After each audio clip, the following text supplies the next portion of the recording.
In the Cornette camp, as Mr. Cornette thinks so. Here he is, sick and tired of everything, Jimmy Cornette. I am sick and tired of interference in my business, in my organization. Who does that little bald-headed punk think he is, huh? Who does he think he is? He's got to be the biggest egotist in the world. He ranks right up there with all of those vile, evil, degenerate, egotistical maniacs down through history, like Adolf Hitler, Genghis Khan, Vince Russo, all the... What? JR Benson. He's in jail. We're not worried about him. Let me tell you something, Brandon Baxter. No more instigating. No more stirring.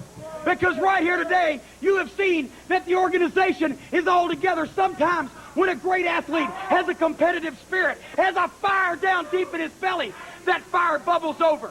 But I can assure you that now that everybody in the organization knows what their true role is, what their place is, what their job is, there's no more conflict between Mick Tierney and Steve Bradley. As a matter of fact, that match is booked. No. It may be booked, but it's not going to take place because Mick Tierney has agreed to forfeit that match next week to Steve Bradley. Forfeit?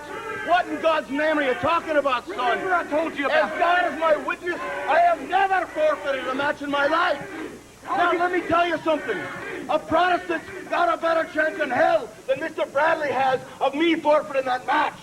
So let me tell you something. No, get away from me. Get away from me. Don't tell me character. I'm going to beat the top dog out of you. That's a new days. This is not the place to talk about organization. Come on, man. You got a match. Yeah, I got a match. Come on. Come on, man. Come on. We're not going to the ring for this match. All right, we're going to the ring right now. And I saw you trying to stir him up, Dave.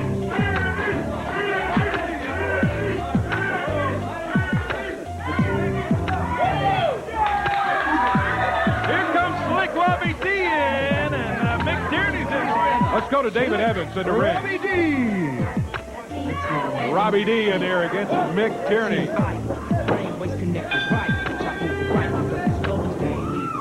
Here we go, Robbie D, Mick Tierney, and a lot of dissension in the camp of James D. Cornette going on around here. Corey, I'm just being told that we have heard by telephone from Tommy Gilbert. Tommy and Peggy in town, and from up around Lexington, and they're in town today, and apparently they were either watching or someone has told them about Brian Christopher and Spellbinder making fun of Doug and Tommy Rich, and Tommy Gilbert has not taken kindly to it. I understand that Tommy and Peggy Gilbert are on their way to the studio right now. So Tommy Gilbert, Peggy Gilbert on their way to the Power Hour after all of this stuff. Hey, and I can't much blame them, Dave. Brian and Spellbinder started all this junk last week, and they continue to just insult Tommy. Well, it's just an embarrassment, Tommy Rich and Doug. If I were Brian Christopher and Spellbinder, I'd all of a sudden get an urgent phone call and have to leave here, and they're still in the building. They might want to consider getting out of here, because I've known Tommy Gilbert for a long, long time. I guarantee you, if he's not happy, he's going to be looking for Mr. Christopher. Hey, here's one of those submission holds from Mick Tierney, the big Irishman, out of Northern Ireland. He is a man on a mission, boy. When you look at Mick Tierney, he wants a piece of Steve Bradley, and Bradley knows it. He's over there as nervous can be. He knows that Tierney wants that Power Pro Heavyweight title because it puts him in line for many, many others here around the wrestling world. Tierney has not been particularly happy about the way things have gone, especially in the Cornette camp. He thinks he's been overlooked. And Bradley said something about beating the best to be the Power Pro champion, and everybody that came through, he beat him. And Tierney said, wait a minute, you haven't beaten me. And Cornette's been trying to get that stopped so that the match doesn't occur. Man. Tierney, he said, yeah, I will, too. Next week, it's a new daisy. Yeah, that's right. Boy, did you see how he flipped Robbie D over? Yeah. Man, Robbie made a spin move, I'm telling you, in the air. Tierney almost took his head off. Now he's setting him up. It's like he's going for a big power bomb. He pounds him into the mat.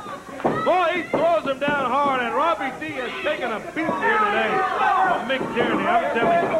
Got a couple of very powerful wrestlers here. Robbie D, a little more athletic. He can move a little bit better than Tierney, but Tierney is big and tough.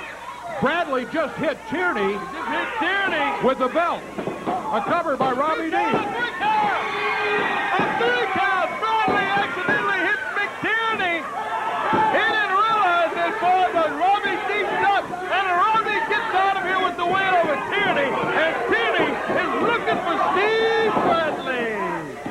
Bradley gets out of the ring. Cornette's trying to keep Tierney away from him. He's trying to keep them away from each other, but he just...